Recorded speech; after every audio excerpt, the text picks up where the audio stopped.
Si nous imaginions que l'été n'était pas la saison du Covid, nous nous sommes trompés, parce que plus il fait chaud, plus il y a de contamination. Bonjour Elisabeth Lévy, bonjour Philippe Bilger, bonjour Jérôme Béglé, bonjour Olivier d'Artigol. Il y a ce soir plus de 200 000 contaminations.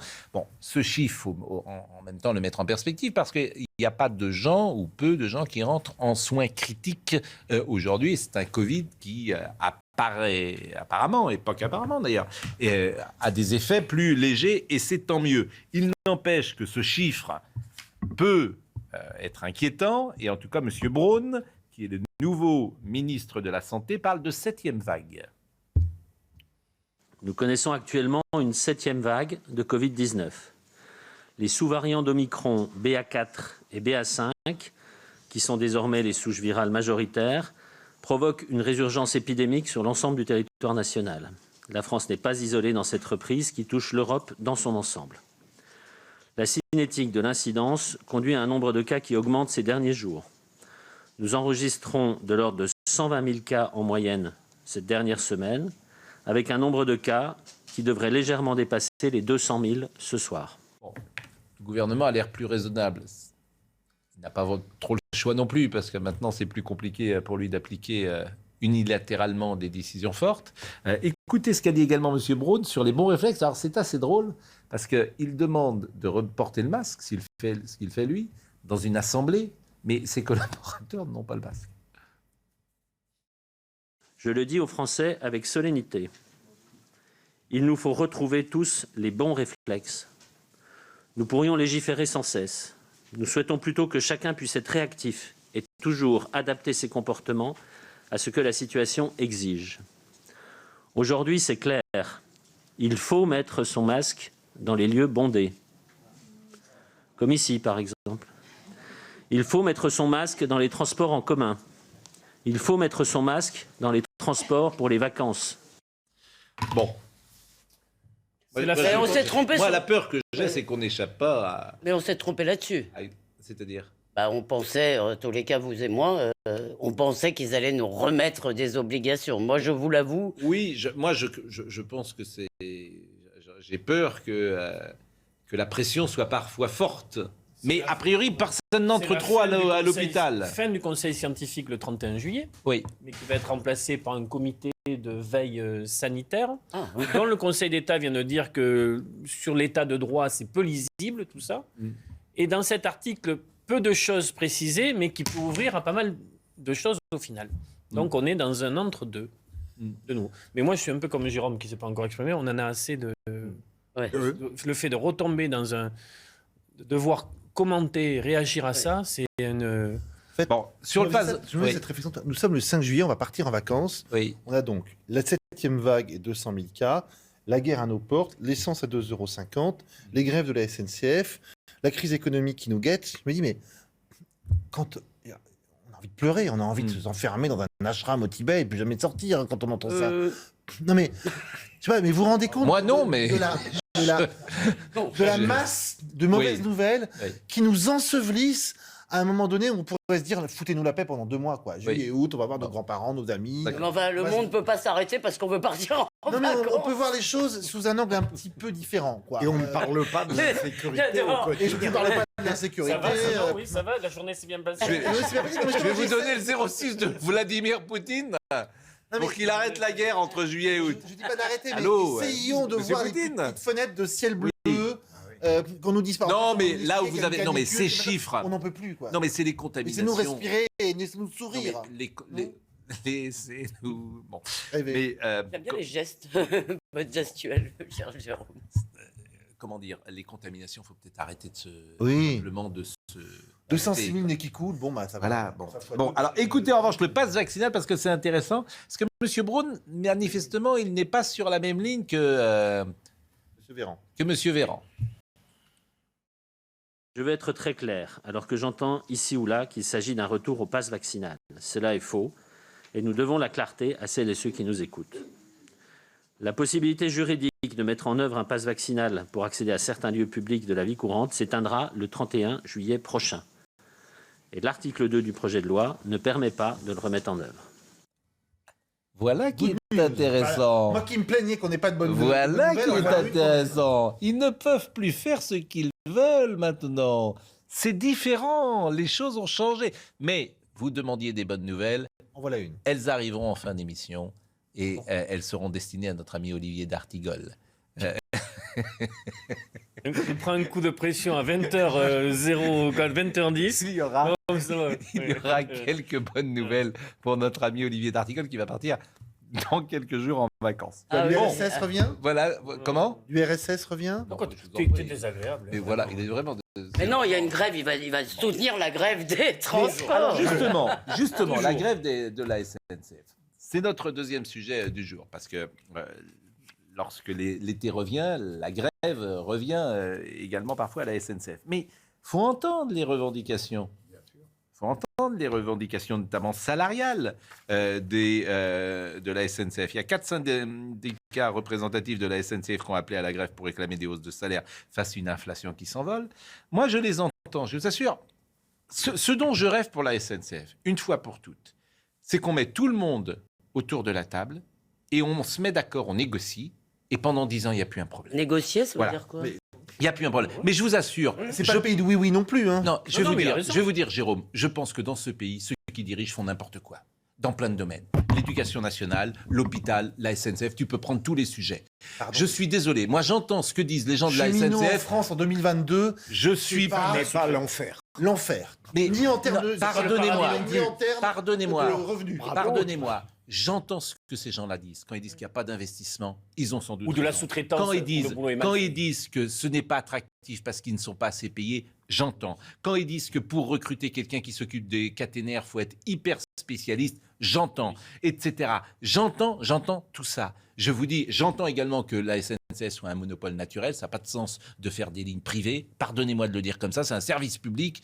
Mais oui, Mais où est Pascal Pro? mais sur ce domaine-là, j'entends. Je vous demande de ne pas l'interrompre. Mais non, Il est mais très je bien lancé. l'entends. Je l'entends. Pourquoi Oui, mais Vous vous Parce parce que- qu'on paye parce que 200 si- € pour faire Paris-Bordeaux Mais- aller-retour mais- en seconde classe. Mais pardonnez-moi, mais là, pas- c'est- si vous deviez les d'abord, si cheminots vous n'y peuvent deviez rien. payer votre prix au juste prix, vous devez. Et bien, s'il y avait une concurrence sur Paris-Bordeaux, je pense qu'on paierait un peu moins cher. Mais s'il y a concurrence Non, sur non, les non, autres lignes, il n'y en aura plus. Non, non, non. Ça n'a pas de Ça, c'est- sens. non, non. C'est-à-dire Regardez que ce qui tu- s'est passé en Angleterre. ça Mais s'est voilà, effondré. c'est une Ça s'est catastrophe. effondré. Non, C'est un monopole naturel. la Mais le SNCF. problème, c'est que c'est un Bon. monopole et on n'a pas le service public en continu qu'on devrait En avoir. tout cas, On n'a non, pas- mais c'est En voilà. tout l'idée cas, de il dire- faut de dire régler le vraiment problème qu'on le une règle, fois qu'on le pour règle. toutes.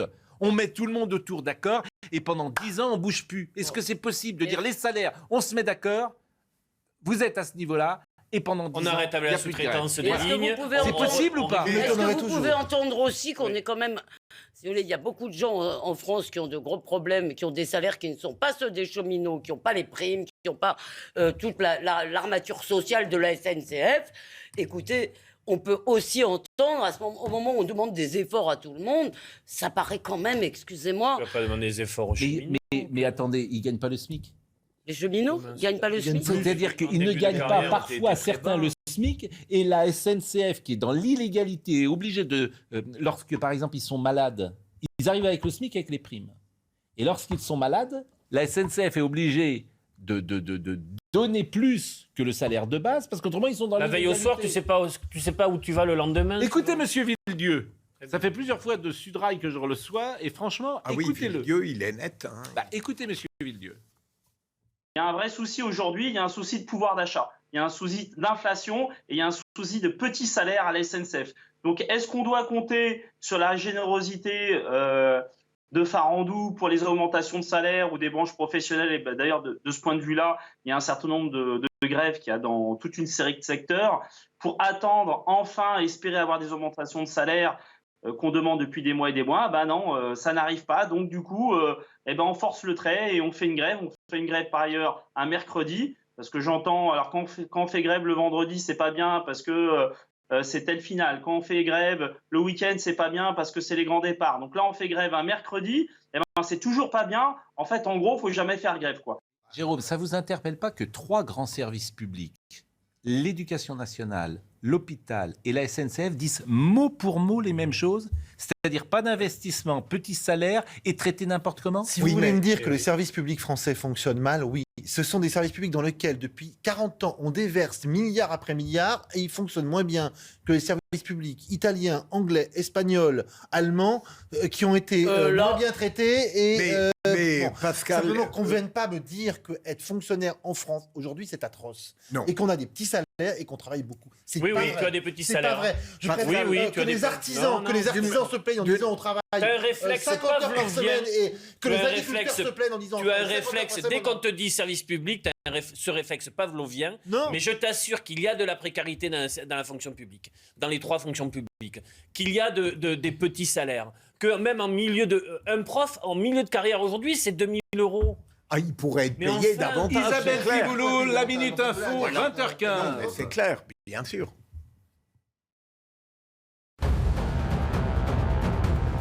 Grève nationale à la SNCF. Demain, le trafic s'annonce très perturbé à l'approche des vacances d'été. Un quart des TGV devraient être supprimés. 3 TGV sur 5 circuleront sur l'axe Est. Ils seront 4 sur 5 sur le sud-est et 3 sur 4 sur les axes nord et atlantique. Enfin, 2 TER sur 5 sont maintenus ainsi que 2 Ouigo sur 3. Deezer s'écroule pour ses débuts en bourse. L'action de la plateforme française s'est effondrée de 22,64% à 6,58 € contre 8,50 € pour son cours d'ouverture. Le concurrent de Spotify est arrivé dans un marché soumis à de lourdes pertes ces derniers mois. Une deuxième mauvaise expérience pour Deezer après sa première tentative en 2015. Le gendarme financier du football a tranché, rétrogradation administrative de Bordeaux en national. Décision confirmée par la commission d'appel de la DNCG, selon le procès-verbal de la FFF. En difficulté financière après sa relégation sportive en Ligue 2 la saison passée, le club girondin n'a pas réussi à convaincre la direction nationale du contrôle de gestion fédérale. Cette information est terrible. C'est-à-dire que Bordeaux peut déposer le bilan. Les Girondins de Bordeaux, ce grand club, peut déposer le bilan. Il y a encore un recours devant le CNOSF. Mais il n'y a plus de recours devant la Fédération française de football. Donc les Girondins sont en national. Ça veut dire que beaucoup de joueurs, évidemment, tu ne peux plus les payer. Donc tu es quasiment en dépôt de bilan. Il n'y a plus de recettes en national. C'est-à-dire que c'est Monsieur Lopez et puis un tour de table. Le problème est là. Mais, oui, c'est Il avait déjà possible, planté l'île, mais on lui a filé Bordeaux. c'est faut possible, pas mais s'étonner. vous n'avez plus de recettes en national. C'est-à-dire qu'il n'y a plus de droits TV, il n'y a quasiment pas grand monde au stade, en tout cas les places ne sont pas très chères, donc tu ne fais pas beaucoup de recettes. C'est une catastrophe absolue. Je ne sais pas ce qui va se passer. Terminons sur la SNCF. Je voulais vous dire que votre proposition, enfin votre désir d'une réunion générale, ce serait valable si nous n'étions pas la France. Vous imaginez que votre proposition puisse être mise en œuvre alors qu'il y a une telle tension sociale que les syndicats Alors on ne peut rien n'acceptent- faire, donc on fait Ah, rien. ben, non, Donc mais- alors, en fait, on se résume en France, Non. rien ne marche, première chose. Deuxième chose, on ne peut rien faire. D'abord, je dirais... C'est les pour deux aller axiomes de la un France. peu dans le- Rien ne marche, on ne peut rien faire. Pour aller un peu dans Ok. le sens de Jérôme, un tout petit peu, j'ai l'impression que les services publics sont gangrenés par un pessimisme excessif. Je veux dire, je n'ai jamais entendu un syndicat dans les 3 domaines importants que vous évoquez un jour dire que quelque chose qui avait été donné par le gouvernement était positif. Notre drame, c'est qu'un syndicat ne considère que c'est valable que lorsqu'il l'a arraché. Quand je dis rien ne marche, d'ailleurs, rien ne marche parfaitement, je devrais dire. Si Il y a des choses qui marchent. je prends les remarques, Élise- pardon. oui. Pardon, juste un mot, mais moi, Oui. je suis un peu excédée quand j'entends que tout est un problème de moyens. Parce que, comme l'a dit Jérôme, ces services publics nous coûtent à nous, contribuables, très cher, et on n'arrive toujours pas à savoir pourquoi, en échange de cet argent, on n'a pas un service qui fonctionne. Et vous avez parlé surtout de l'éducation nationale. Pardon, mais le problème de l'éducation nationale, c'est quand même une idéologie, d'ailleurs, partagée un Mais peu restons par tout sur le la monde. SNCF. Oui, mais c'est vous qui l'avez cité. Non, mais oui, mais voilà. ça, vous- Donc, Bon. l'école, c'est Bon, quand même la un autre SNCF, problème. le Grenelle de la SNCF, je sais que c'est un peu tarte à la crème, l'histoire des Grenelles, mais ça serait pas mal de mettre tout le monde autour de la table. Moi, j'avais, à l'heure du déjeuner, non pas un conducteur, mais un contrôleur. 20 ans de maison, 43 ans, combien gagne-t-il à votre avis? 2005, Avec ou sans prime? Tout compris. 2005. Tout compris. 2300 € net. Bon, c'est pas un salaire exceptionnel. Convenez-en. Alors la question que je lui ai posée, pour être tout à fait honnête, pourquoi vous partez pas? Pourquoi, si ça ne vous convient pas, vous ne cherchez pas autre chose? Vous êtes jeune, vous avez 43 ans, vous avez un bon CV peut-être. Pourquoi? Moi, je comprends. Si ce salaire n'est pas bon, pourquoi vous ne tentez pas de faire autre chose? Ça, c'est une question aussi qu'on peut poser. Et qu'a-t-il Qu'est-ce qu'il vous a répondu? répondu? Il m'a dit, moi, j'aime mon métier. C'est quoi le salaire moyen? Il m'a dit, moi, j'aime mon métier, je suis attaché à mon Le salaire métier. moyen en France, le médian est à 1 850 € aujourd'hui. Mais ce n'est pas pour ça qu'on doit dire... Non. Oui, la moitié des salariés gagnent moins. D'accord. Ce que je voulais dire, c'est Bon, qu'aujourd'hui, ce n'est pas- pour beaucoup de gens, 2300 €, c'est peut-être pas, c'est pas la panacée, mais c'est pas. Si vous voulez, il y a beaucoup de gens qui gagnent moins que ça. C'est ça que je. Il y Oui. a beaucoup qui gagnent Alors, moins. il demande 300 €. Il ne demande 300. même pas une augmentation en pourcentage. Il demande une augmentation forfaitaire pour tous les salaires de 300 €. Ce qui est certain, c'est avec l'inflation qui arrive, les revendications salariales vont être permanentes de maintenant jusqu'à début de l'année prochaine. Oui, mais oui, ça peut. Quoi, ça, là encore, ça peut Et il s'entendre. demande aussi une Bon. chose, comme les hospitaliers, on connaît bien nos métiers, Oui. faites-nous confiance. Oui, exactement. Ça, c'est important aussi. Oui, on sait exactement. comment faire. Exactement. C'est-à-dire qu'il y a peut-être. Parce qu'à la SNCF, il y a peut-être trop de com et trop de gens qui sont dans la com, dans les bureaux, et puis peut-être pas assez Monsieur sur le rail. Farandou est quelqu'un qui a grandi à la SNCF depuis 30 ans, donc il doit connaître un peu son métier. Je ne le connais pas. je m'en Bon, fiche, mais- Gérald Darmanin, la phrase du jour. La phrase du jour. Alors ça, c'est... Gérald Darmanin, t'as l'impression on se dit parfois, mais ils veulent allumer des feux, tu vois, tout... Bon, hop, le Rassemblement National et la France Insoumise, ce sont nos ennemis, a-t-il dit. Donc, évidemment, ça crispe le débat politique. T'as un président qui parle de coalition, qui veut être rassurant, pourquoi pas, qui veut... Bon, et là, boum. Écoutez Gérald Darmanin, c'était ce matin. Le gouvernement dure 5 ans, hein, donc on n'est pas, ça peut venir peut-être dans les prochaines semaines, prochains mois, prochaines années. En tout cas, aujourd'hui, ce qui est intéressant, c'est finalement pas la composition gouvernementale, mais est-ce que nous sommes capables, nous, de tendre la main aux oppositions? Il y a des gens à gauche capables de construire avec nous, il y a des gens à droite capables de construire avec nous, et notamment au Sénat. Est-ce que si on présente des textes pleins de bon sens et avec esprit de compromis, ce qui est le nôtre aujourd'hui, est-ce que cette main tendue sera serrée par nos adversaires, qui ne sont pas nos ennemis? Voilà. Le Front National et la France Insoumise est notre ennemi. Les LR ou les socialistes sont nos adversaires. Et je pense qu'en démocratie, ça compte, cette distinction.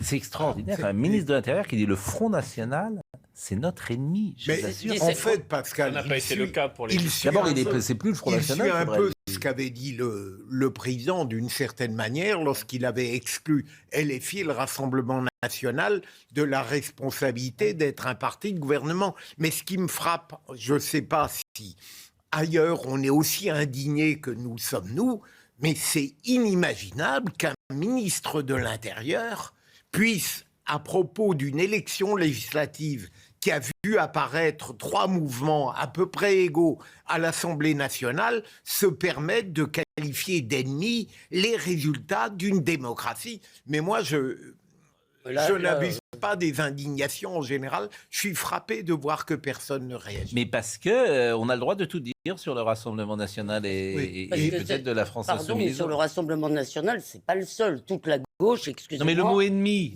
Non, mais pardon, C'est le Papendiaï mot nous dit ennemi. que c'est sa seule boussole.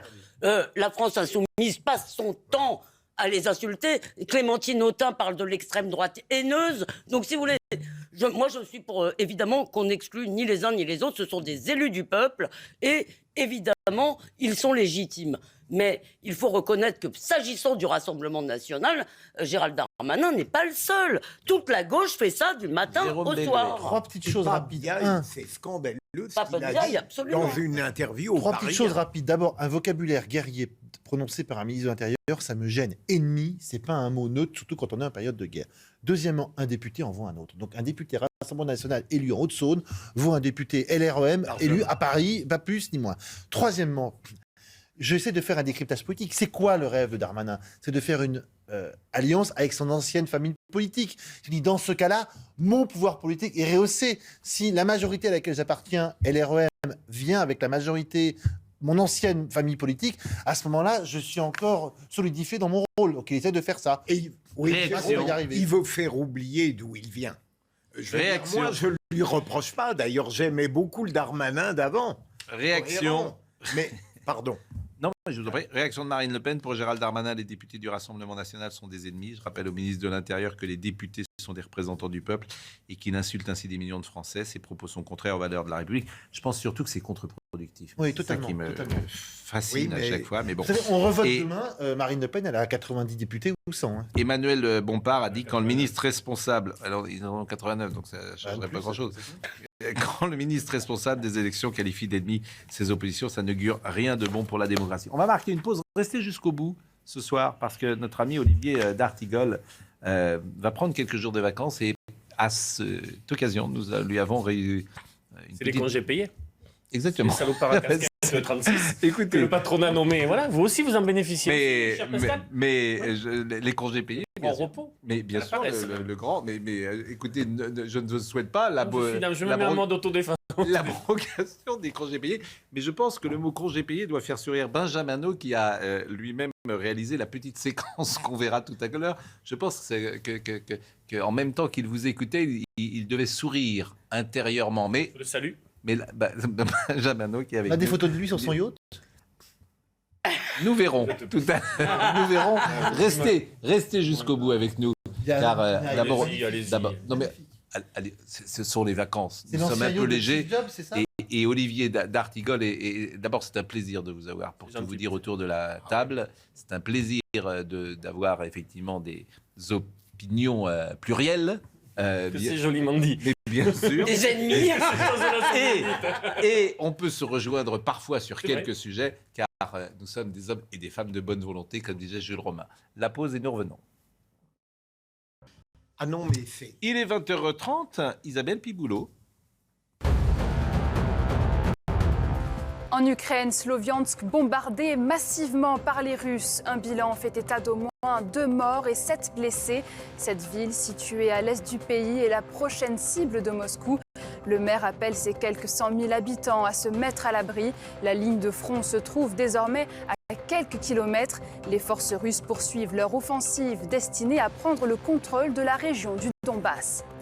Au Mali, 2 casques bleus égyptiens tués dans l'explosion d'une mine. 5 autres ont été grièvement blessés. Ce matin, un véhicule blindé d'un convoi logistique a heurté une mine sur l'axe Tessali-Gao. Les victimes étaient membres de la mission des Nations Unies dans le nord du pays, en proie à des violences djihadistes. Et enfin, un très mauvais démarrage pour les soldes d'été. C'est ce qu'a observé la Fédération professionnelle Alliance du commerce du 22 juin au 2 juillet. Les ventes en magasin sont en baisse de 19% sur les 11 premiers jours par rapport au début de la période 2019, soit avant la pandémie. Les ventes en ligne en forte progression ne compensent pas pour autant cette baisse. Ils sont restés avec nous pour la deuxième mi-temps. Elisabeth Lévy, Philippe Bilger, Jérôme Béglé, Olivier d'Artigol. Pour terminer sur Rassemblement National et France Insoumise, je voulais vous faire écouter l'analyse de Alain Finkielkraut. Il était hier chez Laurence Ferrari. La France Insoumise me paraît plus toxique aujourd'hui que l'Assemblée nationale. Et j'inclus les partis qui se sont laissés assujettir à la France Insoumise, puisque cette fameuse NUPES a inscrit à son programme l'abrogation de la loi séparatisme. Et donc, l'antisémitisme, sa terre d'asile, ce n'est plus le Rassemblement national, c'est la France insoumise. Et je répète, ça ne veut pas dire que ces leaders soient eux-mêmes antisémites. Cela étant, voilà la deuxième chose, je ne crois pas qu'il faille baisser la garde vis-à-vis du Rassemblement national. Ce parti n'est plus ni fasciste, ni factieux. Ce n'est certes pas la bête immonde ou la peste brune. Il reste que une nouvelle extrême droite voit le jour, et je l'ai compris notamment en écoutant, en regardant sur votre antenne Thierry Mariani. Sans être aucunement contredit, il a longuement expliqué que la guerre en Ukraine a été causée par le non-respect ukrainien des accords de Minsk, et il a mis en cause les Américains qui se faisaient plein de fric grâce à cette guerre en vendant leur matériel militaire. Tropisme pro-russe et anti-américanisme forcené, c'est cela, la nouvelle idéologie de l'extrême droite, et cette idéologie me semble très condamnable. Alors cela étant, ceux qui votent pour le Rassemblement national ne sont pas des gens abominables. Ce n'est pas la France moisie ou la France rance. Le Rassemblement national prend en compte leur angoisse, cette angoisse existentielle que toute une partie de la classe médiatico-politique, occulte ou même calomnie. Cette angoisse existentielle devait être prise en compte par toutes les formations politiques. Ainsi réussirait-on à marginaliser le Rassemblement national. Bon, c'est quand même étrange comme raisonnement pour Alain Finkielkraut. Être extrême droite, c'est de considérer que l'Ukraine n'a pas respecté les accords de Minsk et que l'Amérique tire profit de ce conflit. C'est étrange comme définition de l'extrême droite, si vous me permettez. Ben, c'est exactement ce qu'il dit. C'est exactement ce qu'il dit. Une certaine manière de le dire, peut-être. C'est exactement. Non, mais attendez, Pascal, c'est pas exactement. L'extrême droite, c'est être systématiquement pro-Poutine et systématiquement anti-américain. Pardonnez-moi, il commence par ces deux exemples. Il dit, j'ai écouté Thierry Mariani. Il prend les deux exemples que j'ai cités, Minsk et l'Amérique en tire profit. Il en tire une conclusion qui me paraît étrange en disant l'extrême droite est pro-russe et anti-américaine. Et il dit l'extrême droite, c'est ça aujourd'hui. Je trouve que le raisonnement est... L'extrême droite est pro-russe et anti-américaine. Je trouve que c'est étonnant comme raisonnement, mais peut-être est-ce que je me trompe. Mais Pascal, le raisonnement pourrait être appliqué à d'autres. Je trouve que là, sur ce plan-là, il ne me paraît pas très convaincant. En fait, la vérité, et c'est compliqué pour Finkielkraut, c'est que il dit la France insoumise est plus toxique que le Rassemblement national, ce qui est sans doute une réalité, mais il veut quand même charger un peu le Rassemblement national sur quelque chose, donc il trouve quelque chose qui n'est pas très efficace. Alors, pardon, parce que moi, j'en parle beaucoup avec Elisabeth Lévy. Et là-dessus, alors, je pense que ce qu'il dit sur l'antisémitisme, c'est vrai, la complaisance à l'antisémitisme est clairement du côté de la France insoumise. Corbyn, je ne vous refais pas l'histoire. En revanche, moi, j'ai grandement cette discussion parce que lui, il systématise, il tire un fil qui systématise. Et je pourrais lui rétorquer, je lui dis très amicalement et même affectueusement, que lui-même a du mal à entendre que les Américains peuvent aussi avoir une responsabilité dans cette guerre et que par ailleurs, les Ukrainiens, effectivement, n'ont pas respecté ces accords, ce qui n'exonère pas Poutine. Bien sûr. Et l'extrême droite, comme il dit, a condamné Poutine. Je suis un peu étonné aussi. parce qu'Alain Finkielkraut fait un long développement, sur certains aspects on peut discuter, mais en passant sous silence, en faisant un impasse totale sur l'une des dimensions qui est la colonne vertébrale du projet du Rassemblement national, à savoir la préférence nationale. Qui, d'après moi, est une proposition qui nous sort du cadre républicain. Non, parce que ça n'est pas la République. C'est en tout cas mon idée. Ah oui, j'ai bien compris. J'aimerais bien qu'on en discute, parce qu'on n'en parle plus jamais. Mais vous avez un passeport, Olivier. Vous avez un passeport, cher Olivier. Oui, non, mais la République, Ce passeport vous octroie des droits que n'ont pas des non-nationaux. D'accord. On ne peut pas être ministre... Et le travailleur sans papier qui est en train de travailler pour bâtir le village des JO...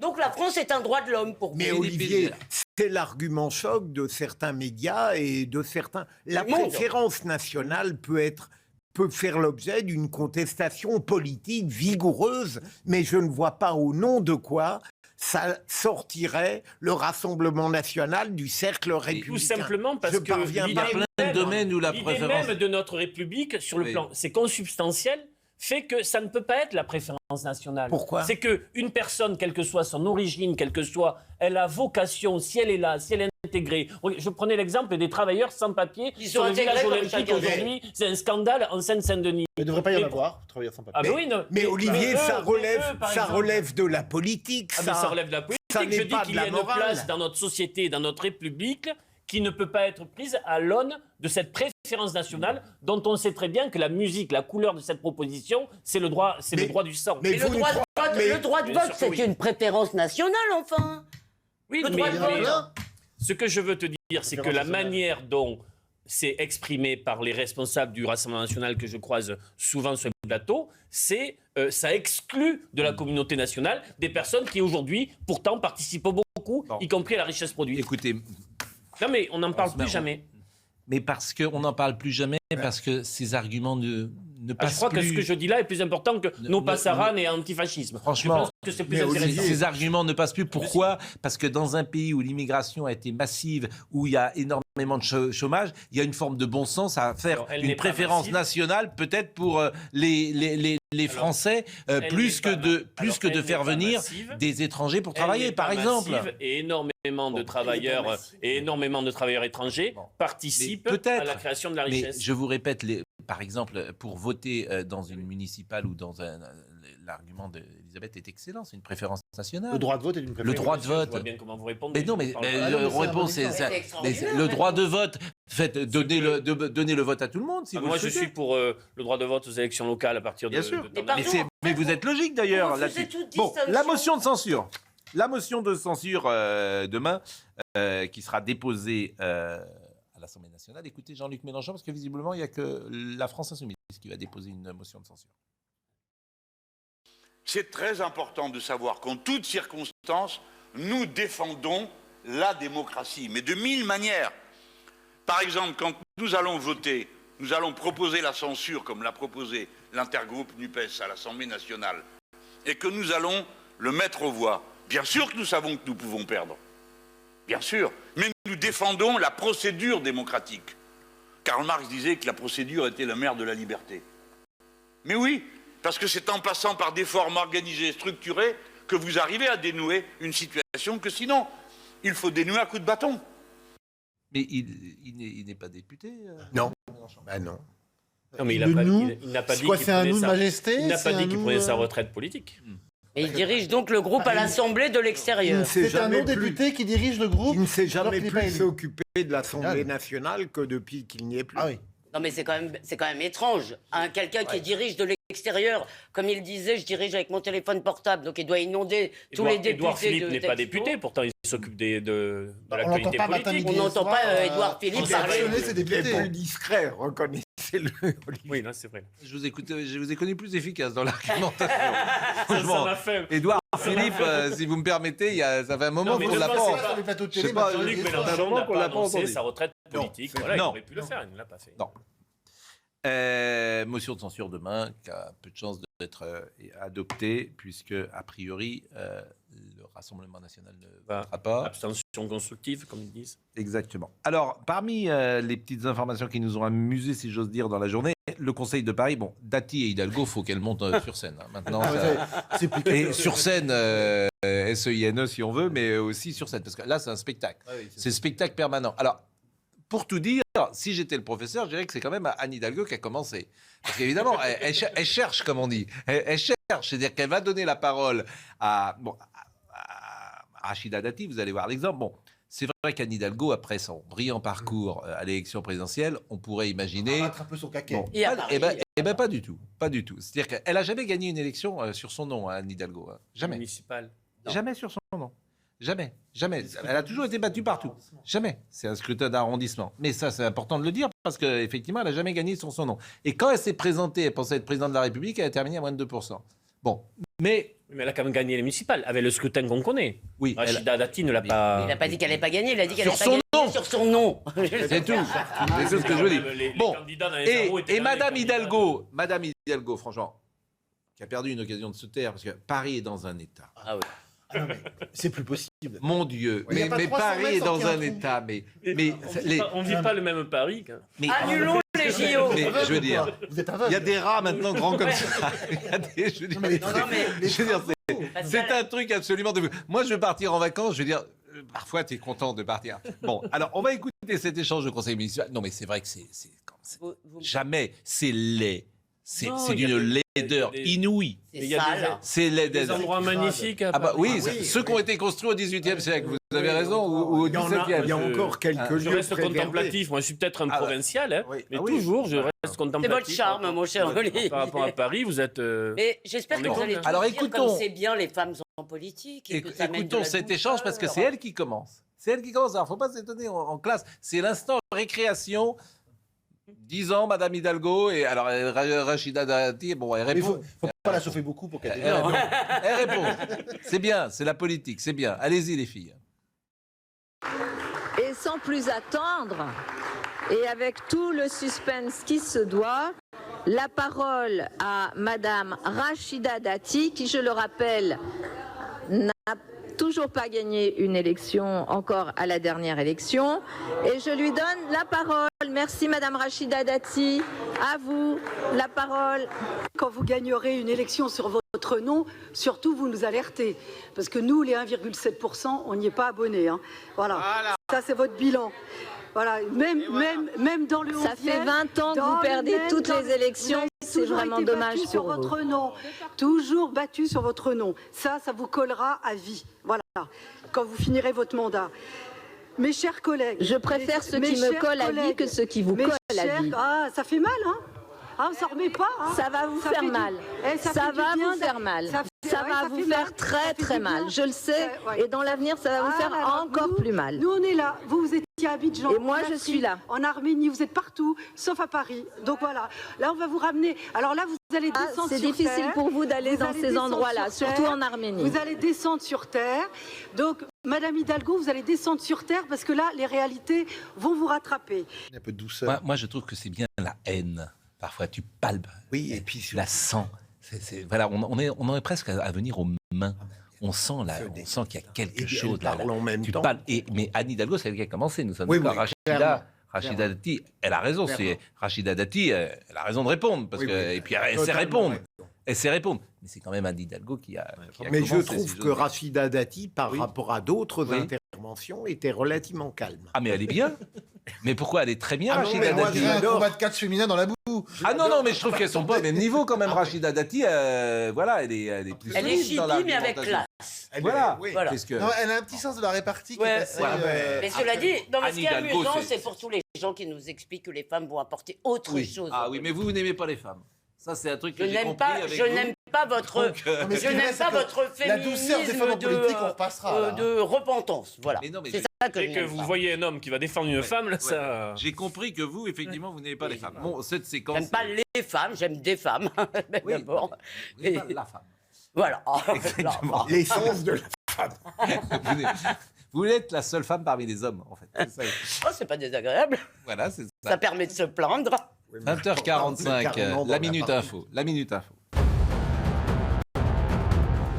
Un second combattant français mort en Ukraine. Dans un communiqué, le Quai d'Orsay présente ses condoléances à la famille. La victime, âgée de 20 ans, a succombé à ses blessures le 25 juin dans la région de Kharkiv. Il avait rejoint la Légion internationale le 1er mars dernier. Début juin, un autre Français de 32 ans avait trouvé la mort dans la même région. Fusillade près de Chicago, le tireur présumé a préparé pendant des semaines cette attaque. La police l'affirme. Rappeur sur Internet, certains de ses clips aux milliers de vues laissaient entrevoir une violence inouïe. Hier, Robert Crimo, âgé de 21 ans, s'est déguisé en femme pour ne pas être identifié. Il a ensuite ouvert le feu avec un fusil en tirant au hasard sur les participants du défilé du 4 juillet. 6 personnes ont été tuées à Highland Park. Et un mot de sport, enfin, au Tour de France. Coup de force de Wout van Aert, le Belge de l'équipe Jumbo a remporté la 4e étape en solitaire à Calais. Porteur du maillot jaune, le coureur est passé à l'action dans les 11 derniers kilomètres et a conforté sa position en tête du classement général. Dans l'actualité judiciaire, on parlera, j'espère qu'on aura le temps tout à l'heure de parler de Reiser, de Jean-Marc Reiser qui a été condamné. Mais juste un mot, j'avais appris que Patrick Balkany, l'audience était programmée le 30 juin. Oui. Donc j'attendais, comme tout à chacun, le résultat de cette audience. Et j'ai appris que la magistrate qui devait prendre sa décision, ce jour-là, elle pouvait la prendre, ce qu'on appelle sur le siège. Ça veut dire quoi, prendre sur le siège? Immédiatement. Et même, à la limite, elle aurait pu se retirer pendant quelques instants et revenir. Hein. Voilà. Donc, alors, il se trouve que cette dame a dit « je pars en vacances ». Il y avait une dizaine d'audiences. Alors, les avocats étaient là. Ils disaient « mais prenez quand même les décisions ». Non, je pars en vacances. Et maintenant, l'audience est reportée au 4 août ou au 5 août. C'est-à-dire que Patrick Balkany, par exemple, il aurait pu avoir son résultat le 30 juin. Et la dame a dit « je pars en vacances ». Donc, l'audience a été reportée au 4 août. Ah, mais moi, je trouve ça invraisemblable. Et durant des années, j'ai dit que ce qui manquait dans la magistrature, c'était le contrôle professionnel. Ouais. Mais là, il n'y en a pas. Je suis garde des Sceaux, j'apprends quelque chose comme ça.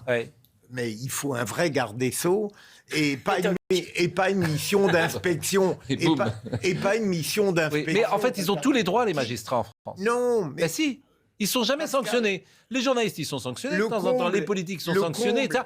Mais là, par exemple, cet exemple précis. Moi, j'ai appris ça. Alors, mais ça se passe, c'est normal. Mais on peut. Il y en a qui le font. Ouais. Mais je trouve ça profondément regrettable. Est-ce qu'elle l'aurait fait avec un dealer? Je n'en suis pas sûr. Non, mais il n'y avait pas que l'audience de Patrick Balkany. Est-ce qu'elle l'aurait fait avec un droit commun? Est-ce qu'elle l'aurait fait avec quelqu'un qui... Elisabeth, il n'y avait pas que Patrick Balkany, il y avait une dizaine d'audiences, manifestement. Mais c'est-à-dire que l'audience est programmée et elle dit, c'est ça que je n'ai pas compris. Mais vous êtes un spécialiste. Attendez, Pascal, je n'ai pas suivi l'affaire Balkany. Non, mais il y a une série d'audiences. Le 30 juin... Le 30 juin, on devait rendre des décisions. Exactement. C'est bien ça. Ouais. Et elle les a reportées au 4 août parce qu'elle partait en vacances. Voilà. On peut prolonger un délibéré. Ouais. On a le droit. Ouais. Mais là, dans les conditions où vous me l'expliquez, ça paraît plutôt une prolongation de communauté. D'accord. Surtout que, pardon, mais la décision, elle est simple. Oui, mais il y avait les autres. On libère ou on libère pas. Alors, c'est l'actualité. Elle pouvait prendre une décision pour une affaire sur les 10. C'est pas. Et surtout, on soupçonne que c'est pour Balkany qu'elle a voulu faire. C'est une humiliation. Écoutez, Noémie Schulz, l'actualité judiciaire, puisque la condamnation de Jean-Marc Reiser, le verdict est tombé. Il n'a fallu qu'un peu plus de 2 heures au juré de la cour d'assises pour condamner Jean-Marc Reiser à la peine la plus lourde encourue, la réclusion criminelle à perpétuité avec une période de sûreté de 22 ans. La cour d'assises a donc retenu la préméditation et ce, malgré les dénégations de Jean-Marc Reiser tout au long du procès et encore au moment de prendre une dernière fois la parole. Il s'est adressé aux jurés, leur a demandé d'être jugé comme un justiciable normal et non comme un monstre. Oui, j'ai provoqué la mort de Sophie Le Tan, mais je ne l'ai pas voulu. À l'énoncé du verdict, il est resté impassible dans le box, tout comme la famille Le Tan, très digne jusqu'au bout de ce procès. À la sortie de la salle d'audience, la mère de Sophie Le Tan, qui s'était presque évanouie de douleur au premier jour du procès quand elle avait aperçu Jean-Marc Reiser, eh bien cette mère a pris la parole. Elle a souriante, elle a remercié les jurés d'avoir rendu la justice et elle a fait part de son soulagement de savoir que Jean-Marc Reiser ne pourrait plus jamais faire de mal à une femme. Les proches de Sophie qui devront toutefois sans doute faire face à un nouveau procès puisque Jean-Marc Reiser a 10 jours pour faire appel. Ses avocats ont fait savoir qu'ils se laissaient le temps de la réflexion. Pas grand-chose à dire, c'était attendu. Dès lors que la préméditation est retenue, on n'a pas le choix. C'était évident qu'on allait vers cette peine-là. Mais c'est la peine 22 ans. Pourquoi c'est pas perpétuité 22 ans et incompressible, c'est non, alors là, peine de c'est sûreté. autre chose. Il y a une perpétuité pour le crime et pour le crime qui lui est reproché. Ouais. On a 22 ans de sûreté. D'accord. Et donc, ça veut dire que pendant 22 ans, il ne peut rien demander. Ça, j'ai bien compris. Voilà. Mais la peine de sûreté de 22 ans, c'est la plus importante ou il y a Non, il y a plus 30. Il y a 30 et puis, bien sûr, la peine Salah Abdeslam. Mais ça, c'est pour le terrorisme. Voilà. Ça peut exister ailleurs. Bon, on salue évidemment tous les jeunes bacheliers. Oui. Aujourd'hui, vous vous souvenez quand vous avez eu votre bac il y avait les 2 bacs pour vous peut-être à l'époque. Oui. Ce qu'on appelait le banc. Vous vous souvenez il y avait le jour du bac il y avait le bac, une épreuve en février, une en juin. Pour vous Oui. Ah bon, non, parce qu'il y avait 2 bacs. Il y avait ce qu'on appelle le bac philo, non, à votre époque non. Voilà, non, mais moi... Bon, vous avez eu le bac, vous vous souvenez le jour Oui, je me rappelle très bien le jour de mon bac. Oui. Et la joie que c'était. Bah oui, mais c'était quand même... Bon, je ne veux pas décourager les jeunes bacheliers, d'autant plus qu'il y a une bonne nouvelle en réalité, c'est que le taux est un peu moins élevé que les années précédentes. Pas. Alors, mais c'était un vrai truc, le bac. C'est ce que disait Paul Bocuse sur ses bacs. Il dit jamais 2 bacs, le bac d'eau froide et le bac d'eau chaude. Je trouvais ça très très beau. Et puis dans ma région, à Nantes, on disait qu'on a eu le bac à Mendin parce qu'on passait le bac entre Saint-Nazaire et Paimboeuf peut-être. Et on avait de l'autre côté, donc on disait j'ai eu le bac à Mendin. C'est une plaisanterie assez facile. Cher ami, vous allez nous quitter bientôt. Donc j'ai voulu vous faire une petite, comment dire... Je sais que ça vient du cœur. Non, j'ai voulu d'abord vous faire une petite annonce musicale. Donc je voulais un indice pour savoir où il va. Un indice. Première chanson, c'est La mer. Première chanson. Méditerranée, aux îles d'or ensoleillées. Tino Rossi, qui est mort en 1983, ça fera 40 ans l'année prochaine. Premier indice. Deuxième indice, pour savoir où il va, on se rapproche.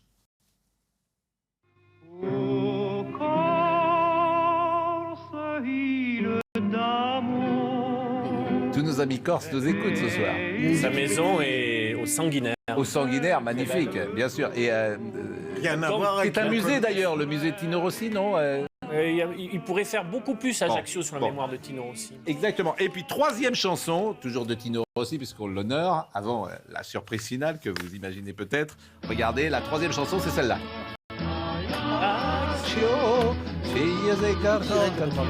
La ville impériale. C'est corse, c'est les deux trucs qui... Bon. Mais La moitié de mon cœur est à Pau et l'autre à Ajaccio. En Mais- effet, c'est des Et rencontres nous, que de vie. dalle, hein. Bon, voilà, je Mais- le dois à ma compagne Mais- d'ailleurs, qui m'a fait connaître Ajaccio. Ajaccio, et on salue tous les Ajacciens. Mais Vous très, êtes très apprécié là-bas d'ailleurs. On me Et demande je- est-ce que Pascal Pro il est mais pareil. je vais jamais en Corse. Mais oui, Donc, mais faut j'y y vais aller. jamais, C'est je peut-être veux bien pour y ça, aller. Pascal. Qui C'est m'aime pour ça bien qu'on parce que l'appelle j'y vais jamais. On Bon, sait bah, jamais. c'était Très très peu. bien. Merci pour Bon. votre. Et très gentiment, vous nous avez donné des images de la maison qui vous avez louée cette année. Vous Grâce au comité d'entreprise, le comité d'entreprise du colonel Fabien. Ah ouais, c'est pas mal. Donc voilà, Ah ouais, très ouais. gentiment, vous nous avez apporté des images du comité d'entreprise Alors, du je- colonel Fabien qui Alors. va Il a pouvoir... retrouvé une certaine richesse. Bon, bien sûr, c'est une bêtise. Je ne vais pas dans ce logement. Je vais dans un logement qui est plus modeste, mais qui est plus fonctionnel peut-être. Et vendredi soir, je serai avec mon ami Jean-Marie, un ancien grand flic de Marseille qui est corse, et on va manger des sardines avec un petit vin Bon. de Sartène. En tout cas, la Voilà. maison qui va Magique. vous accueillir très gentiment, que vous louez. Non, mais c'est bien de le dire, mais n'ayez pas honte. Regardez, Projeter vous des allez, fantasmes, vous allez maintenant. être bien là pendant 3 semaines avec quelques camarades et compagnons du parti. Est-ce qu'il y a la clim Et le peuple doit avoir ce qu'il y a de plus beau, Olivier. Oui. Non, mais Bon. en tout cas, je vous encourage à aller visiter d'accord. la Corse en général et Ajaccio. Ajaccio. La Corse, Mais oui, Je vous appelle vendredi soir pour vous faire. Et on salue notre ami Dominique, qui nous écoute sans doute. Dominique, Jonathan, qui sont dans la télé, que vous retrouverez du côté de Ajaccio, la ville impériale. Mais j'irais bien, moi. J'irais Mais pourquoi bien, mais vous bon. venez pas à la Bah Corse oui, Ils vous empêchent mais... d'y aller. Il y a toujours des arbitrages familiaux et c'est Et pas vous allez Voilà. finalement à la boule. Pas qu'à la boule, mais bon. Non, mais c'est vrai, Hein il a une vraie popularité à Ajaccio. Oui, bien Parce sûr. que les personnes, dans d'autres endroits, c'est moins Non, le cas. dans d'autres C'est- endroits, non. Elle est quelle Julien, parce que ça dépend des endroits. Je suis au spectacle. Ah non, mais c'est super. Comédienne, régalez. t'es tragédienne. Ah oui, oui, oui, c'est Bon, superbe. Comment ça va? Bah, ça va pas mal. Je vous donne le menu de Soir Info dans Donnez-nous quelques le instants menu. avec le nouveau ministre de la Santé qui ménage les Français. Vous en avez parlé, Pascal. Pas de mesures restrictives face à la flambée des cas de Covid en attendant la rentrée. On verra ça tout à l'heure. Le nouveau quinquennat qui commence vraiment demain. Le discours de politique générale de la Première ministre, la motion de censure de LFI. On vous explique tous les enjeux. La grève à la SNCF demain également. Les Français en ont ras-le-bol. On va se poser une question. Je vais jeter un pavé dans la mare, cher Pascal. Faut-il revoir le cadre du droit de grève en France? Pourquoi pas en discuter en tout cas. Si vous Et oui, voulez le abolir cadre, le- je dis. Hein. si vous voulez Pas abolir le droit de le cadre grève, du droit de grève. il va pas partir à Ajaccio, si vous voulez. Pour discuter la sécurité avec le commissariat. de Vous Champigny êtes qui a un été paltoquet. ciblé. Vous êtes un Invité Pascal Pro, il arrive avec la casquette. Là, il va il va faire. Et puis Georges les Marchais résultats avait du bac dit ça. aussi. Non, mais Ah, si il vous voulez avait dit. annuler le droit de grève, Non, évidemment. vous m'avez pas écouté. Le Ah, cadre, vous voulez- vous le voulez- cadre le du cadre droit de grève. Oui, mais cadre quand du droit on de commence grève. comme ça, en fait, vous voulez remettre en Pas du cause tout. le droit de grève. Je ne veux rien, Pascal. Bon. L'influence votre de bonheur. D'Artigol sur Pascal Si vous, est un vrai si vous ne voulez rien, vous y arrivez fortement. Merci à À vous. la réalisation, Virginie Leblond-Taillet. Virginie Leblond-Taillet. Mais non, mais ça, c'est pour un bon mot, on dirait n'importe quoi pour faire un bon. Surtout Virginie Leblond-Taillet était à la réalisation. Merci à David Tonnelier. Merci à Rodrigue Le Prado, Benjamin No, Quentin Goffette et Corentin Brio étaient avec nous. Donc, Julien Pasquet dans une seconde. Votre avion privé est prévu quand? Le Bourget, c'est pour demain. Il part. Et est-ce que je pourrais C'est venir dans fini, une c'est délégation fini, c'est fini. Générique. C'est fini. Julien Pasquet, tout ça n'est que pour sourire, bien évidemment. Ah non, c'est pas vrai. Nous sommes taquins, c'est la fin de la saison. Si vous imaginiez le premier degré sur Julien, les réseaux sociaux. Julien Pasquet dans une seconde. Chauffeur qui attend. Attends.